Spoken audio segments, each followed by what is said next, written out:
બળ્યું લગનમાં આમ તો બધું સારું હતું, પણ પાણીપુરી રખાય, માણા ભેળ રાખે, ગયડું માણા ખાઈ શકે, અમથે અમથા ખર્ચા. બળ્યું મેં પેલું બોર્ડ વાંચ્યું, થાઈ કરી, એટલે આવું બધું ગોંડા જેવું રખાય.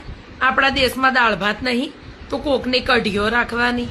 બળ્યું આવું બુફા ને એવું જમવાનું મને તો ગમ જ નહીં લી. આ ભિખારીની જેમ લાઈનમાં ઉભા રહો થાળો લઈને, તઈ કણ જમવા મળે. આન કરતા વાડીઓને જમણવાર હારા, આદર સત્કાર લાગે. આપણે નીચે ને ભોજન ઉપર, પાટલા ઉપર, અને બળ્યું સામેનું માણા આપણને કેટલો આગ્રહ કરે મોહન થાળ હાટું. પેલું શું હતું આ રિદ્ધિ જઈને લઈ આવી ચીઝ બોલ. હું હજુ મન તો છે ને ગળામાં ચીઝ લાગે છે. હાય હાય બાપ, એને છોડીનું જોયું પિક્ચર બતાવતા હતા મોટી સ્ક્રીન ઉપર. હું બળ્યું કેવા અડધી ચડ્ડીઓ પહેરીને ગીતો ઉપર નાચતી હતી.